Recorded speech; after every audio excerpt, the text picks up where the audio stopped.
Grow your career with a Master of Agribusiness degree from Kansas State University. Using the latest technology in distance education, we strive to deliver a world-class degree to a global audience in the food, animal health, and agriculture industries. We are dedicated to ensuring flexibility throughout the program, offering completion from anywhere and a variety of course schedules to work on your time. We focus on having a direct connection to the current professional landscape with industry experienced instructors preparing coursework with immediate applicability. During the 2.5-year program, you will have the opportunity to network with your fellow classmates to build professional connections around the world. 3 start dates are offered at multiple campus locations. Learn more about the award-winning program and find out how to apply by contacting us today.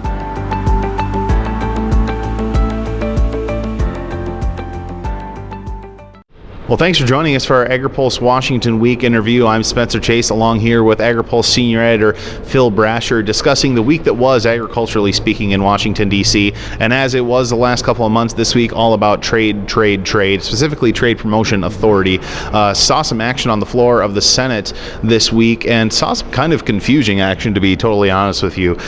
We had a vote to continue discussion on the bill on Tuesday evening, a cloture vote as it is termed, and didn't go through, to the surprise of a lot of people, I think, including the White House. And so in between, we're filming this on a Thursday night, Phil, in between that cloture vote on Tuesday and another cloture vote that was successful today on Thursday, what happened? Well, on Tuesday, there was a key procedural vote in order to allow debate on the fast-track TPA bill. This is the bill to allow fast-track new trade agreements. A key group of 13 Democrats, pro-trade Democrats, in the Senate got together and said, okay, we are not going to vote to allow the TPA bill to move until we get assurance that the Senate Republican leadership is also going to move a entirely separate bill, in trade enforcement bill. Has a number of provisions. It actually has broad support in the Senate, although it also has a critical provision that's a problem for the White House to deal with currency manipulation, which is a big issue with a number of members of the Senate as well as the House. We got that out of the way. We got that out of the way quickly on Wednesday when the Republican leadership said, "Okay, we will allow a vote on that, and then we will go back to the TPA bill." So today we had first a vote on the enforcement bill that passed 78-20, and then we went to the key vote that we've been waiting for, and that's on the fast track bill. The 13 Democrats all voted for that motion. It needed 60 votes to pass so that they could move forward with the bill.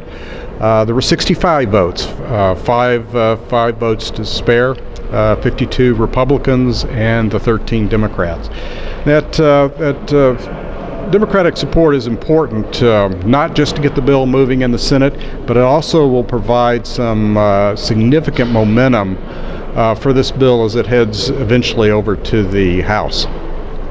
And you mentioned the 65 votes, a veto-proof margin is 67, but a veto-proof margin doesn't really apply here. The White House is very much so behind this bill, so they're not too concerned about getting to that 67. But those 65 votes that they got on cloture today, they're going to be discussing this bill all next week. The open amendment process that we hear so much about is going to come into full play here. We'll see how very open that process is, if they're all germane, so to speak.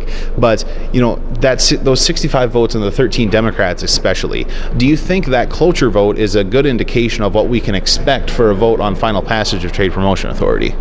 It probably is. I can see a few Republicans dropping off because they held together on this key vote for the leadership, but some of them are not that excited about the trade agreements, and so you might lose a couple of Republican votes. But I think these Democrats are probably fairly solid. And once it gets through the Senate, we're not entirely sure when that's going to be, because as we mentioned, it's really going to come down to the amendment process and how long that takes. But should it not get accomplished before the Memorial Day recess, the House and Senate both go on Memorial Day recess at the end of next week. So should they not get that accomplished before that Memorial Day recess, this has got to be something they're going to be picking up right away in June, isn't it? Yeah, you can expect to see this very quickly in June, because the administration really wants to get this out of the way so they can wrap up the Trans-Pacific Partnership Agreement, and they need some very important concessions out of Japan and Canada on agricultural issues. And passage of TPA would probably start those dominoes to fall. It's, as we've said previously, it's very important to get this TPA, the Trans-Pacific Partnership Agreement, done as quickly as possible in order to trigger various timelines that are necessary to get it before Congress eventually, and not wind up too deep into the 2016 presidential campaign. And shifting gears a little bit here on the Commodities Futures Trading Commission, leaning towards reauthorization, or leading into that process, I should say, saw some action in both the House and the Senate on that issue this week. And in the House, they were able to get a bill through, but it was without the support of the committee, the House Agriculture Committee's ranking member, Colin Peterson. And usually, ranking member Peterson plays ball with, with whatever chairman he's working with. What was it about this particular bill that he just decided he couldn't put his weight behind? Well, essentially, this is the same bill that's gone through the committee before, and Peterson supported it before. It would roll back a number of Dodd-Frank regulations that were imposed in the wake of the 2008-2009 crisis. Peterson says that these changes, legislative changes, are no longer necessary, that the current commissioner, under the new chairman, is addressing many of these problems. There is a dispute ongoing with the European Union over regulating commodity exchanges. Peterson said that what this bill would do would undermine that. So that's not only does Peterson's lack of support create some issues for the bill in the House, although it would almost certainly pass on the House floor, it's almost certain not to pass in the Senate in this form, because of the likelihood that the Democrats would filibuster it there. So this bill has quite a ways to go yet.